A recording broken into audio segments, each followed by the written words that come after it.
Hey, this is Matt Sorum from Velvet Revolver, The Cult, and Guns N' Roses. And you're listening to Your Morning Coffee with host Jay Gilbert and Mike Etchart. From Chartmetric, why songs seem shorter and why it's more complicated than you think. And from Bob Lefsetz, Bob breaks down old school versus new school. And from Music Business Worldwide, 8 things we learned from Universal Music Group's 2024 annual report. This week, in addition to our regular weekly breakdown of music industry news, I sit down with Harvey Mason Jr. To talk about the Grammys on the Hill 2025, the Grammy Impact Report. We also speak with Michael Huppe, CEO of Sound Exchange, about the American Fairness Act. And we get to talk with Mark Mulligan from MIDiA on their 10-year anniversary and the next iteration of MIDiA. So we suggest you just sit back and enjoy this wonderful episode, this special episode, I should say, of the Your Morning Coffee podcast. We're really glad you're here, and we hope you love it. So let's get the show going right about now. Stand by for transmission. This is London calling. Wake up! Your morning coffee is on the air. On the air. On the air. On the air. On the air. On the air. Standing by.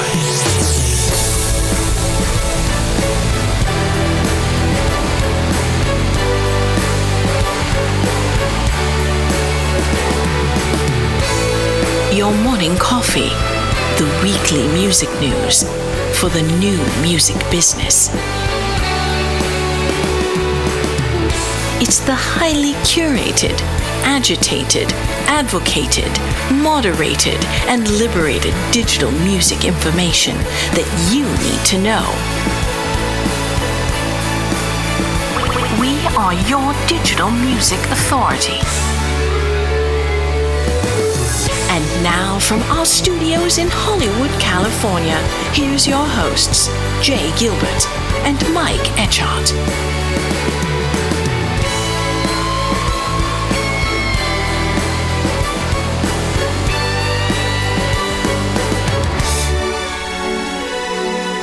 Jay, it is good to see you, my brother. And again, we've actually been talking for an hour and 20 minutes. Yes, we have. We even got near the start button. Yeah, so many things to talk about, so many cool books that we're reading and documentaries and all of those things.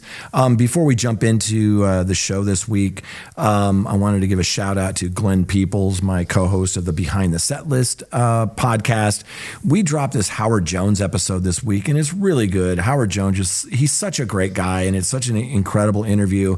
And we also interviewed Thurston Moore, who you might know from Sonic Youth. And it was an incredible conversation. He's so interesting. He's done music he did a thing with John Paul Jones from Led Zeppelin, just the two of them on stage. And he gets into all of that in his new album and some of these new shows that he's doing. That'll be dropping in the next week or two. But I just wanted to mention the Behind the Set List podcast with Glenn Peoples. Well, and I would actually kind of put forth, you don't normally talk about Howard Jones and Thurston Moore in the same conversation, but both of them are unbelievably creative musicians and have found new spaces, so to speak, for their music and themselves as artists. And it's really remarkable what they each do and how they've managed their career to be still unbelievably creative and yet unique and working on different projects. And you got to really hand it to them. And that's, again, you can't teach that stuff. That kind of has to come from inside. And incredibly relevant, both of them. Yeah. Very much so. Hey, a good piece from Glenn Peoples in Billboard. 50 million more Americans are buying music than a decade ago. This is from Music Watch. Despite recent statistics that show slowing growth in the U.S. streaming market, U.S. consumers are spending more on music than they did back in 2014. That's even adjusting for inflation. Yeah, we've had Russ Krupnick from Music Watch on. We love the analysis that he does. And Glenn Peoples Peoples over at Billboard sort of breaks it down. While some recent industry statistics show that a slowdown in U.S. streaming market, that's happening, spending remains quite healthy according to new figures from market research firm MusicWatch. Most notably, 50 million more Americans bought recorded music in 2024 than a decade earlier.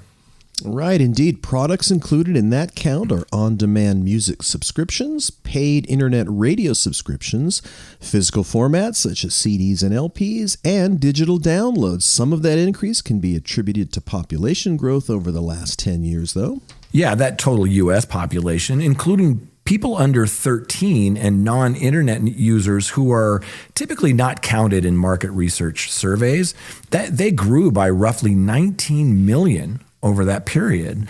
But since that number of music buyers far outstripped population growth, most of the growth came from an increased interest in music products. Right. So by MusicWatch's estimate, I should say, about half of all Americans aged 13 to 70, that's 132 million people, paid for a music subscription in 2024, including on-demand music streaming and satellite radio. Recently released RIAA figures put the subscription count at 100 million, which is an average for 2024, meaning the subscriber count at the end of the year was higher than 100 million. Satellite radio company SiriusXM finished 2024 with 31.6 million self-pay subscribers, according to its latest financial results. Yeah, not only are more Americans spending money on music, they're spending more even after adjusting for inflation. Americans spent $112 per capita on recorded music in 2024. And that's up nearly 10% from the $102 on average spent in 2023. And that's according to MusicWatch. Back in 2014, per capita spending was around $80, which is about $91 when adjusted for inflation. So taking inflation into account, per capita spending increased around 32% over the last 10 years. Wow. Live music spending fared even better than recorded music, jumping 17% to $281. So ticket inflation explains some of that increase, but not all. The percentage of people who bought a ticket rose to 56% from 51% back in 2023. What's more, spending on music merchandise, such as T-shirts, actually rose 45%. Yeah. That's a big number. Yeah, check out the full piece by Glenn Peoples in Billboard. There was another Billboard piece by our friend Steve Knopper this week, and I thought it was really interesting, and it's not something we typically talk about, but it really affects musicians. The headline was, Southwest is ending its 2 free check bag policy for touring musicians. That's a big loss. The announcement coming when touring costs definitely staggering, as one top agent puts it, particularly buses, hotels, food, fuel. It's really frustrated artists prepping for spring and summer tours, especially in Nashville. Right. So Bill Orner, who's the manager of Billy Strings, who's scheduled to headline arenas, festivals, and amphitheaters this summer, most of them after Southwest policy takes effect May 28th, said, "We've got dozens of people on the crew that utilize that airline regularly. Most people have 1 to 2 bags." He said, "Think of the financial implications on any given tour." He said, "I guess they've got a reason for it, but it's certainly not ideal." Right. A-list touring stars won't necessarily notice an additional $800 to $1,000 in costs. And smaller artists generally drive in vans and buses, meaning mid-level artists who play 1,500 to 2,000 seat theaters will most likely be impacted by Southwest policy change. Kevin Spellman said, "It's a big bummer." He manages Molly Tuttle, the bluegrass singer. He calls Southwest the, quote, airline of choice for the musician community, particularly Nashville artists. So sort of a bummer that they're getting rid of that free bag policy, because it's going to cost a lot of money for those folks. It's too bad. And as a flyer of Southwest Airlines, I'm torqued about it. I just, the whole bag thing on our trip to Ohio, because I had a bunch of stops on the way back, it's just the whole paying for bags really bums me out. And Southwest was the kind of the last bastion of airlines that was hanging in there with free bags, and now not so much. Well, as Bob Dylan sang, the times they are a-changin'. And it's Grammys on the Hill. The Recording Academy's annual Grammys on the Hill 2025 takes place this week. That's Tuesday, April 8th through Thursday, April 10th in Washington, D.C. Yes, sir. For over 20 years, the Recording Academy has returned to Washington, D.C. to honor congressional leaders and music creators who are really the champions for creators' rights and to meet the lawmakers, to highlight pressing issues facing the music community. I was fortunate enough to sit down recently with Recording Academy CEO Harvey Mason Jr. to talk about the Grammys on the Hill 2025, the Grammy Impact 2024 report that just came out, the Hits Act, the No Fakes Act. Let's listen in. Harvey Mason Jr., thank you so much for joining me today. I appreciate it. Great to be here, Jay. Thank you. Let's kick this off with the Grammy Impact 2024 report. Beautiful report, by the way. It outlines the Recording Academy's efforts, achievements, really supporting the music community over the past year. Tell us some of the highlights. Well, thank you for acknowledging that, because we quite often don't tell the story enough about what the Academy does. And our mission, our purpose is to support the music community. It's not just to give the awards and the trophies and have the show. We love doing that, and it's a great time to celebrate music, but the impact and the difference we can make in people's lives is really what excites me, and I think most of the people that work with the Academy. So we're proud of the work we're doing around advocacy, philanthropy through Music Cares, and education, the museum, and there's just so many exciting things. So I'm glad you liked the report. Yeah, it was fantastic. I was talking to Michael Huppe earlier this week from Sound Exchange, and we were focusing on the American Music Fairness Act, the AMFA, and I really feel like the industry is making some real progress this year on a lot of different fronts. Tell us about your work with the Hits Act and the No Fakes Act. Well, it's perfect timing, because on Monday, we all go to DC to advocate for music people, and the Academy comes in there. It's deep. We go with a lot of people. We get very vocal. We have incredible meetings on the Hill, and we're fighting for the rights of music people. The Hits Act is obviously top of mind for us this season. It provides tax relief for music people who are making, producing music, and the ability to write that stuff off. It's a no-brainer to me. So many other industries have it. For some reason, the recording industry doesn't allow us to write off our productions in the year that we're producing the music. Fighting for that, also looking to continue to drive legislation around AI and the No Fakes Act, which is really, really important to make sure that artists and creators can control their likeness and their voice from unauthorized creation. So a lot to talk about around advocacy this year. Yeah, important work. The Recording Academy has implemented a lot of changes, including a new membership model we've been talking about, expanded global reach, some adjustments to the Grammy Awards process, with a focus on inclusivity, renewed representation for the music industry. I'd love to hear about your work in these areas, because it feels like the Recording Academy has really turned a corner over the last few years and is now so much more representative of the music industry as it stands today. Well, thank you. And that means a lot to us. And if we can be as representative as the wall behind you, all the amazing plaques and musicians and artists of different genres, different gender, there's so many different types of people creating music. And we want to make sure we represent and serve all of them. And that's been our approach for the last 5 years, making sure that we're listening. Where can we bring new members in? Where do we have a shortage of members? What genres, what ages, what geography locations? So there's so many different ways we can be more inclusive. And I think it's had an impact on the outcomes around nominations and around the wins, but it's also given us insight that maybe we didn't have all the different perspectives that we needed, however many years ago. Right now with our membership, we're able to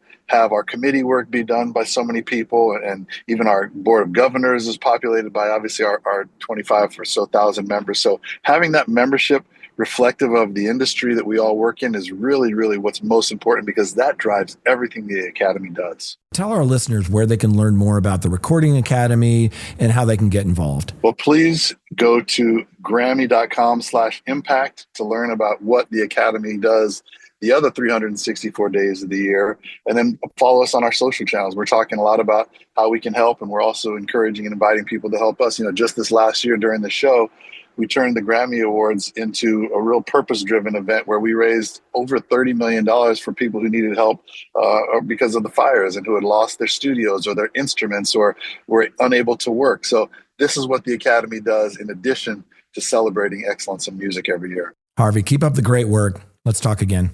Thank you so much. A pleasure to be here.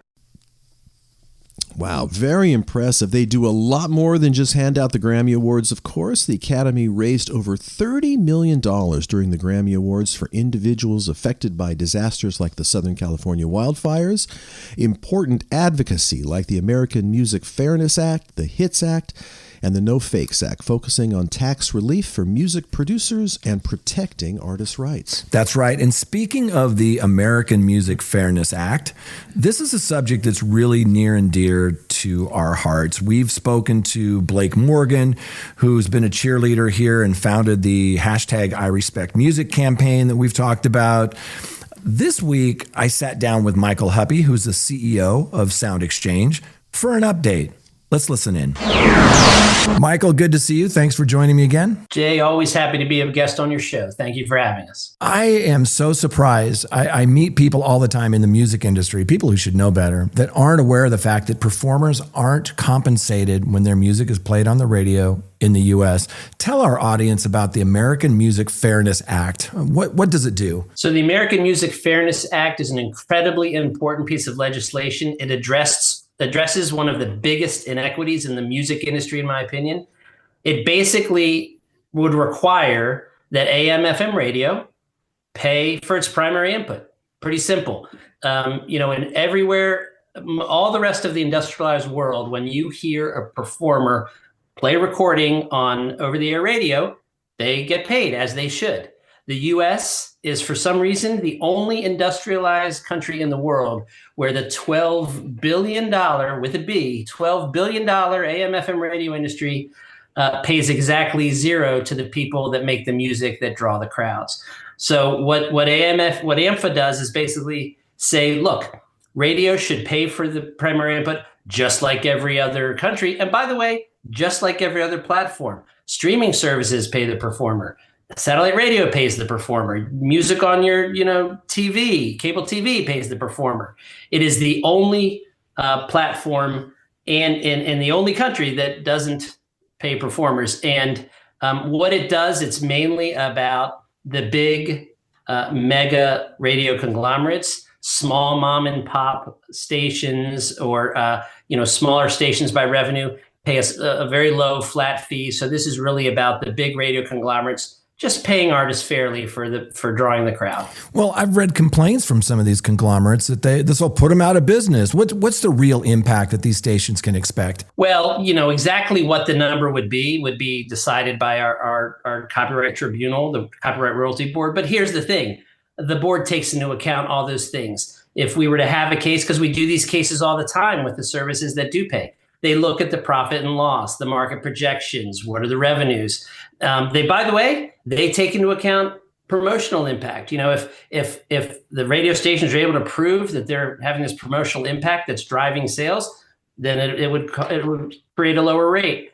I will tell you that this will not put the radio stations out of business. It is not, they love to call it a tax. It's not a tax. It is simply paying fairly for your primary input.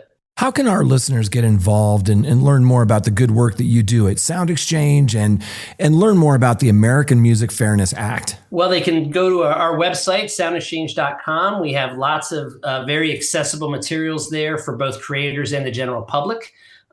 We talk about the American Music Fairness Act there, but another place to learn about this bill is musicfairnessaction.com. That's a place they can go and sign up to support artists getting paid for AM/FM radio. It's simply the fair thing to do. Keep up the great work, Michael. Looking forward to talking to you again. Appreciate it, Jay. You have a good one. Wow, that is really interesting. So the AMFA aims to require AM/FM radio to pay performers for their music, addressing a significant inequity in the industry. It would not put radio stations out of business, as Michael points out. The Copyright Royalty Board would consider multiple factors in determining payment rates. Right. And finally, this year, it marks the 10th anniversary of both Your Morning Coffee, the newsletter, and MIDiA. And we talk a lot about MIDiA and their world-class team, and we've had them on the podcast. We talk about their analysis and their insights.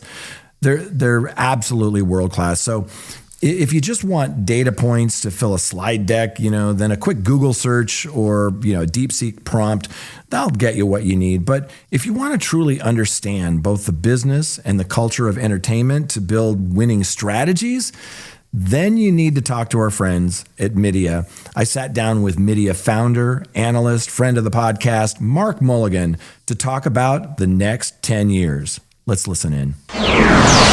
Hey, Mark, good to see you again. Hey, thanks for having me. Good to see you. Last year was MIDiA's 10th year in business. Congratulations. You and your team have been providing world-class entertainment business reports, analysis, insights. But this week you announced a quote-unquote next iteration of MIDiA research. Tell us about that. Yeah, I mean, it really is a natural next step of what we're doing. 10 years ago, when we set up the business, we made this intellectual bet. And the intellectual bet was, as we do more on our phones, that means that all forms of entertainment will become closer together. They'll be more interdependent and more intercompetitive. It's crazy, but even as recently as 10 years ago, we still had TV sets, radio players, CD players. We had these little boxes for doing different things. Now it's all just on one device. And so we've got to this world where, yes, everything is competing and interconnected, and you've got, sort of games turned into TV shows, and and as live concerts turned into games, and all of this cross-media stuff happening. And so what we've done is we're pulling sort of a lot of our entertainment coverage closer together as a consequence. But one thing that has changed in that 10 years, or maybe it's just we've become more attuned to it, is this tendency to focus on business models above all else is actually sort of putting too much of a distance between what really drives the entertainment industries, right? Whether it's a game or a book or a podcast or a song, it has to move people. It doesn't matter how good the business model is. If what you're making doesn't move people, then the business model doesn't work. So really we're doubling down on the things we started to do over the last sort of 4 or 5 years. So a lot more about fandom, identity, scenes, really getting at the sort of, the cultural side of what makes entertainment tick. And so we've got an entertainment and fandom service, which is really diving into all of that stuff. So instead of just, how big is the games market? It's looking at, why do people like playing cozy games? Why do people like playing co-op games? And what does that mean? And it's like, if somebody's spending 40% of their time playing games, then lots of their identity is wrapped up into there. And it's like, yeah, you can monetize your identity by selling them skins of the game, but what does it mean about if they want to take that identity with them elsewhere? So that's entertainment and fandom. We've got social, because social is this, it's like a territory of its own now, right? And it's like, it's almost like an empire of its own. And, we all know all of the various, sort of nuances in there and their implications. And then we've got the one which I'm super excited about is our creator economy coverage area. And that is creator economy, everything from video creators, game streamers, music creators, podcast creators of works. And when we decided to start doing this work about a few years ago, before we turned it into this new service now, we looked around, we realized nobody else is writing about this in the, in the research and analysis space, and they're still not. And it's just like, it's flabbergasting, because this is arguably the single most important change that has happened to the entertainment industries in at least a decade, probably going to be more transformational than streaming has been, and yet nobody's spending any time on it. So that's why we launched it. Well, the evolution that you've seen in just the last 10 years is staggering. I mean, it's changed while we've been having this conversation, let alone, 10 years, it might as well be 100 years. In your announcement, you mentioned that this thinking underpins your new mission and vision. Talk about that a little bit. Yeah, so I think there's a few things we've always wanted to do at MIDiA. And one of the most important things is just to give people a point of view. Doesn't matter if they disagree with us. We just want to sort of get them to think about things a bit differently. And we understand a lot of the time people won't agree with us. In fact, if people are agreeing with us all the time, then we're not doing our job properly. So one thing is to help people think differently. And if Steve Jobs hadn't gone and coined that as a tagline, we'd have been using it, because that is we're in the business of.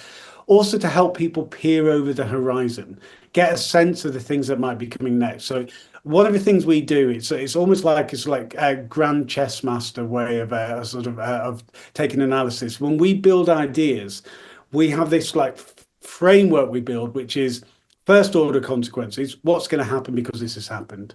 Second order consequences. What is going to happen because that thing has happened?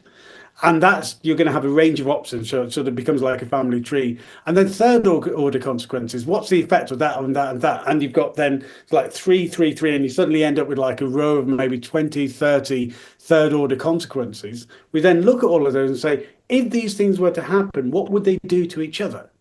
And once you do all of that, then you really start being able to start thinking, okay, this is probably not likely to happen because those parties wouldn't let them do that. And you end up with essentially a range of scenarios. So that sort of thinking is really crucial to what we do. We want to put time and effort into thinking about where things could likely go. And so to help our clients get a view of where things are going to be heading so they can get ready for it, or they can be a part of it, or they can resist it, whatever is the right thing for them. And then part of our mission has always been to be objective. We're not impartial. We're never impartial. We've always got a point of view, but we're always objective. And being objective means, in our view anyway, when it comes to the entertainment industries and to the music industry, is considering each part of the value chain of equal importance. So you've got creation, songwriters, artists, producers. You've got rights holders, labels, publishers, CMOs. You've got distribution, so distributors, DSPs, merch stores, etc. And then you've got consumers. Each one of those has to be, it's seeing a way forward for them. They've got to see that, yes, I can build out a business, a career, whatever it might be here. And so if there's ever an imbalance in that value chain where one part is trying to extend their role at the expense of another, we'll call it out. So in some ways, we almost end up a bit like the UN peacekeeping force of entertainment industries.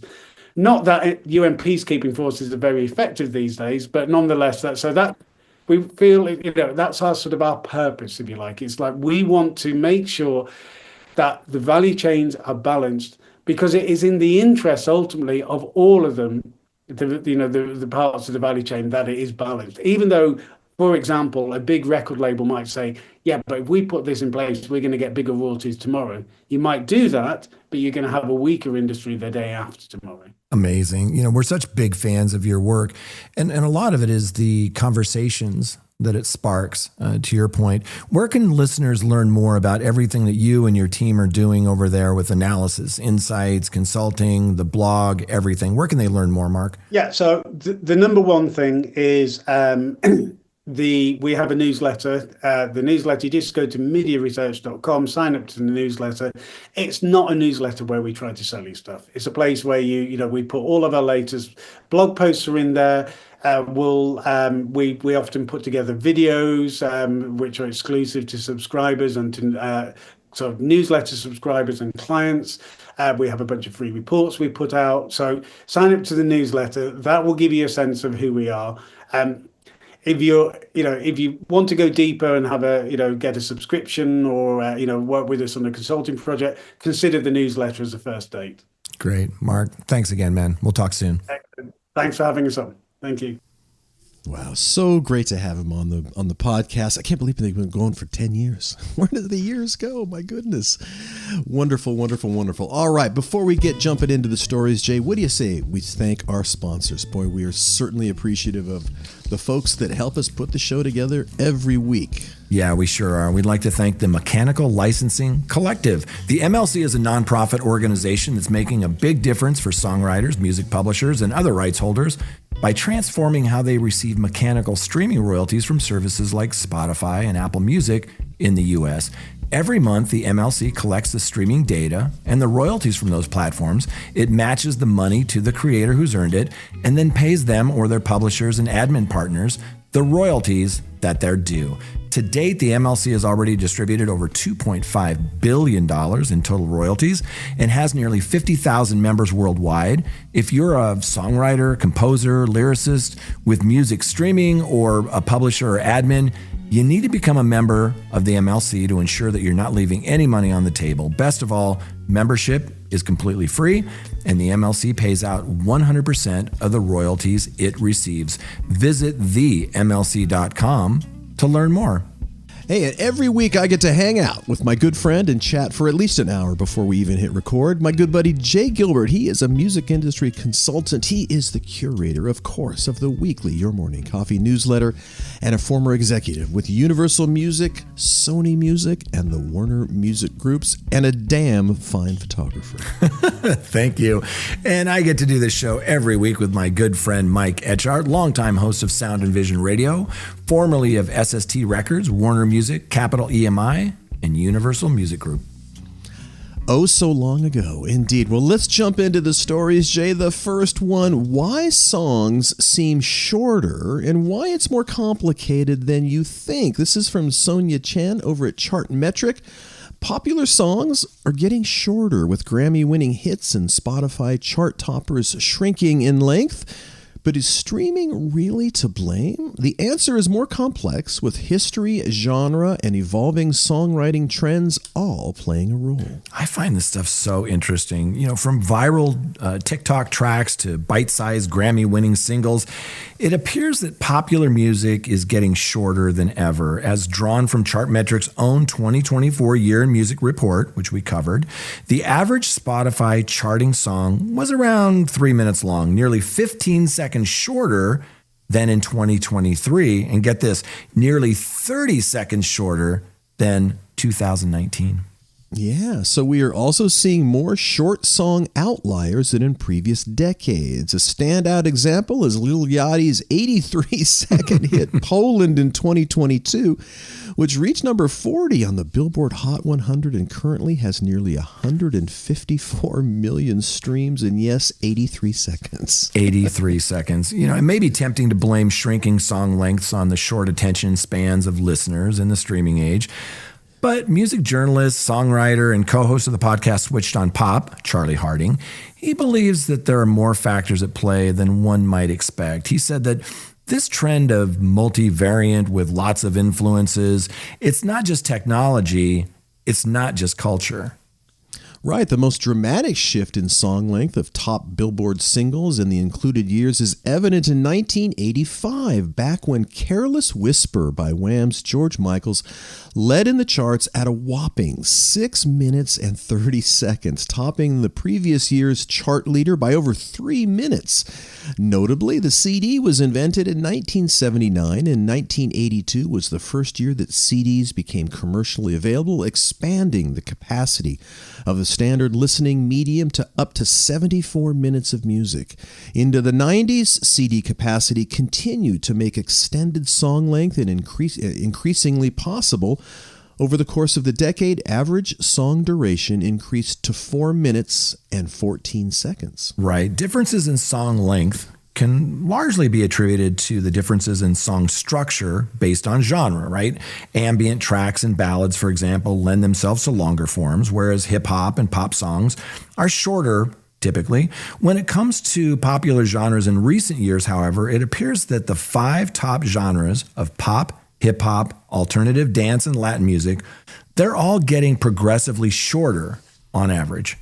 Right. Between 2018 and 2024, all songs decreased by at least 17 seconds. The greatest differences were in hip-hop and Latin music, with both genres seeing a decrease in average length by 29 seconds. Also of note, hip-hop emerged as the top listened-to genre in the charts 5 years in a row, bookend only by pop in 2018 and 2024. Do subscribe to Chartmetric to read the full article. And this stuff is really fascinating because I like longer songs, to be honest. Yeah, and but you're a little bit older than the teenager I'm sorry, what did you just say, Jay? I'm a little bit older. I know, it's shocking. God. But here's Now the you tell thing. me. There's no attention span today. We have the short form video of these little clips, the reels and shorts and TikTok. You got a Spotify Canvas, which is 8 seconds. You've got everything is sort of flipping through your feed, and people don't have the attention span that they once did. But I still believe in the album. I still think that it's an important medium, and I think a lot of other people agree. And I think you can have both. I don't think it has to be one or the other. You can have your sort of, candy, and then you can sort of eat your vegetables too. Right. But of course, this is sort of reminiscent of the golden age of AM Top 40 radio. If you go back to the sort of early to mid 70s, again, those songs were also very, very short many times. And so it is kind of, in many ways, back to the future. Yeah, I had read one time that the average song length back in the 70s was 2 minutes and 50 seconds. So it's the times they are changing, part 2. So there was a really great piece this week from Bob Lefsetz. And I think pretty much everybody in the music industry subscribes to his newsletter. I love his podcast. He's had some really great interviews with Michael Rapino and Irving Azoff and Donald Passman. There have been so many great conversations. Maybe one of these days we can have a conversation with Bob. Really interesting cat. Anyway, he had this piece in his Lefsetz letter this week, and it was called Old School versus New School. And so what we're going to do is we're just going to run through this because I thought this was really entertaining and pretty accurate in a lot of places. Very too. accurate. So Very I'm accurate. going to take the first one, and just to give you an example how these go. So old school, get a record deal.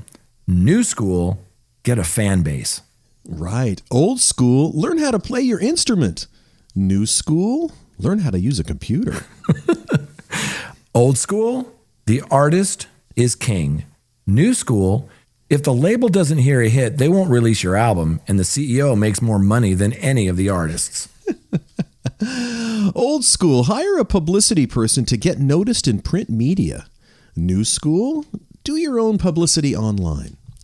Old school, radio is everything. New school, TikTok is everything. That's where acts break. Old school, parents hate the music. New school, parents hate the platform, TikTok, and some still can't get over physical media and hate Spotify and all the others too. Old school, perfect the music and only release music that's up to snuff. New school, put absolutely everything up on YouTube so fans can find it if they're looking for it. Live shows, acoustic in the studio, everything. Forget quality. Otherwise, why would people be watching audience-based videos? They want a taste of what it was like at the show. Fans want to get closer. Don't put up a brick wall, but a conduit. So old school, spend a fortune recording in a professional studio. New school, record at home, maybe on your laptop. Old school, acts are technologically ignorant. They don't know how a studio works. New school, every act must be an engineer and producer. They must know how the music is created. Old school, put out an album. Shorter than 40 minutes in the vinyl era, no longer than 80 minutes in the CD era. New school, either put out an EP with only a handful of songs or put out an opus, a double album with maybe even 30 tracks. Because if someone is truly into your music, they'll stream everything. Old school, getting ripped off by the label. New school, believing streaming services are ripping you off, even though they're not. Old school, arguing about Spotify payments. New school, a focus on software, like the music itself. Sure, business is important, but too many acts spend too much time thinking about it. Create music that draws people to it, then you'll make money, believe me. Old school, major labels shuffle the decks every 3 to 5 years or so. A new president came in and wiped out all the old employees and brought in his own team. It was a constant game of musical chairs. New school, the same people run the major labels ad infinitum. Old school, an exec is only as good as his or her last hit. Money is everything. New school, an exec is only as good as his or her last hit. Money is everything. So in that case, not much has changed. True. Old school, print music magazines meant everything. Boy, they sure did. New school, not only is print dead, but the websites of the early 21st century are irrelevant too. Everything is word of mouth these days. Right. Old school, lead with your music.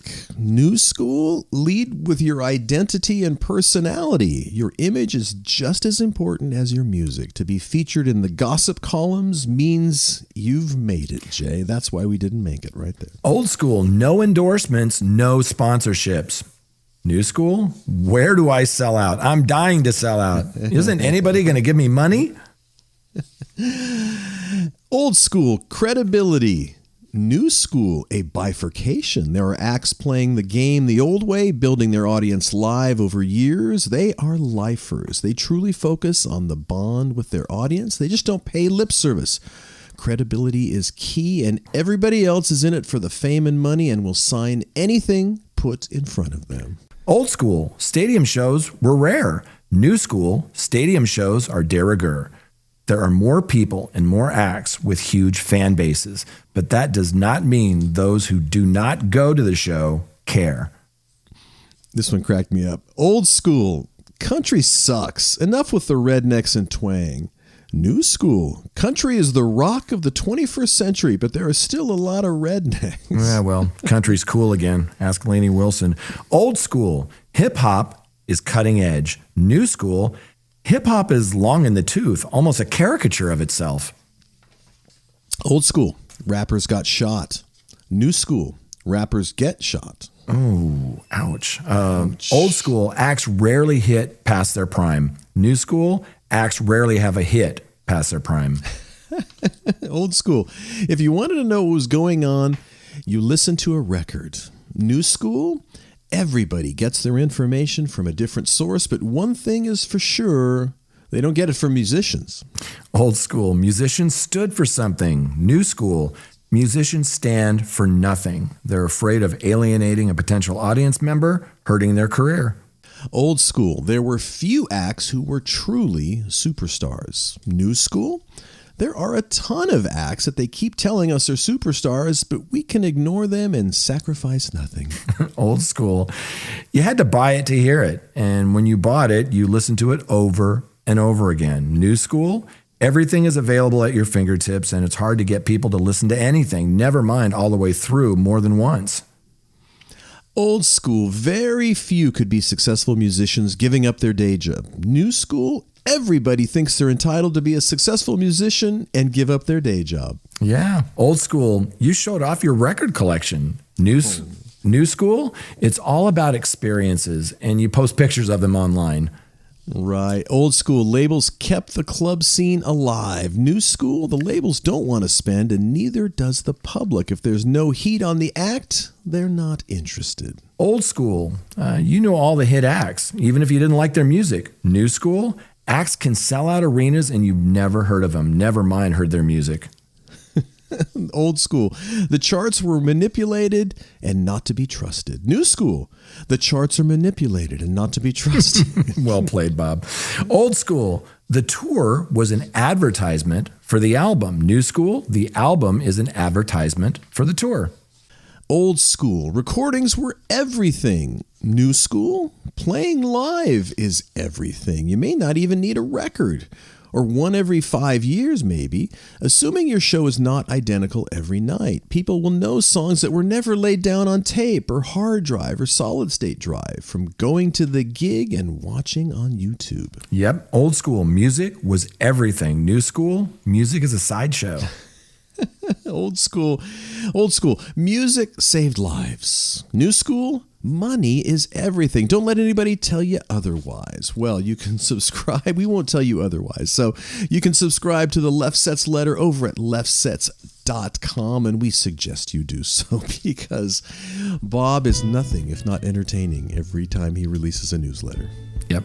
Hey, what do you say we thank our sponsors? Jay, again, Couldn't do it without them. Happy to have them, and we are so lucky as they help us put the show on every week. Yes, sir. We'd like to thank our sponsor, Hypebot. Since 2004, Hypebot has chronicled the new music industry and the trends and technologies that are changing how music is discovered, consumed, marketed, and monetized. It's edited daily by our friend Bruce Houghton with help from Alana Bonilla. Hypebot and sister blog Music Think Tank are published by live music and discovery marketing platform Bands in Town. Right on, Bands in Town. Over 90 million live music fans trust Bands in Town to get personalized concert alerts, recommendations, and messages from their favorite artists. It's the #1 artist service platform, connecting over 650,000 artists with their superfans. Managers, labels, agencies, and artists access their own dashboard to manage and promote their tour dates across all platforms. Yeah, Big thanks. And our last article is from Tim Ingham over at Music Business Worldwide. The headline was 5 million songs and $288 million spent on catalogs. 8 things we learned from Universal Music Group's 2024 annual report. So the following comes from that 284-page annual report. It was published last week. In general, the report proudly trumpets a solid commercial year for UMG, a period which amassed $12.88 billion for UMG in total revenues, with an annual adjusted EBITDA soaring to $2.88 billion. Right. Beyond the headline numbers, the report contains plenty of nuggets of industry intelligence that warrant closer inspection, Tim says. Here are 7 of them. Number 1, catalog sales accounted for 66% of UMG's recorded music sales and streaming revenue in 2024. Number 2, Universal now generates 52% of its recorded music revenues just in North America. Yeah. Number 3, UMG's music publishing catalog now contains 5 million owned and administrated titles, around 1 million more than just 2 years ago. Wow. Number 4, Universal's top 50 artists accounted for just 24% of its recorded music revenue in 2024. Yeah. So number 5, UMG's catalog acquisition spending jumped to $288 million in 2024.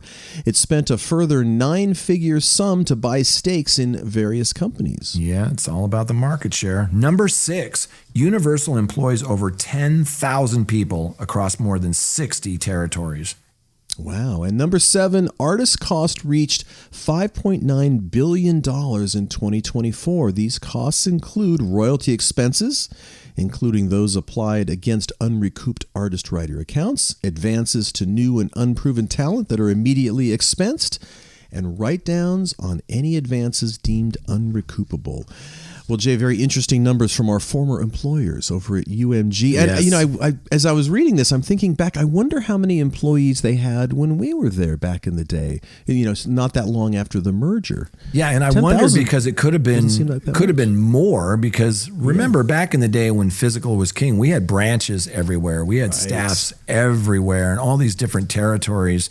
So today, with less quote unquote accounts, there are less of those account managers, and there are more people in what they call revenue generation and things like that. Right. But, there's still marketing and PR and promotion and tour support, and there's all sorts of other areas. And royalties. Yeah. I'm going to take a wild guess, though, and say it might have been as much as twice as many employees back in our day, given, like you said, all the different branches and everything that was needed for physical product. But very interesting numbers from our friends over at UMG. So it is time, though, to wrap up the show. If you did enjoy the show, and we certainly hope you did, please tell one friend. Mr. Jay Gilbert and I would certainly appreciate it. And, of course, big thanks to the MLC, Bandzoogle, Hypebot, and Bands in Town, our wonderful sponsors, for helping us put the show on every week. So on behalf of Jay Gilbert, my very good friend, and myself, Mike Etchart, thank you for listening in this week. And Jay and I will be back next week on the Your Morning Coffee Podcast.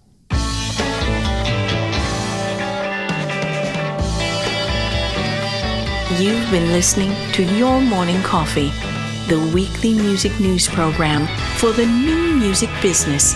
Join Jay Gilbert and Mike Etchart next time for the digital music news you need to know.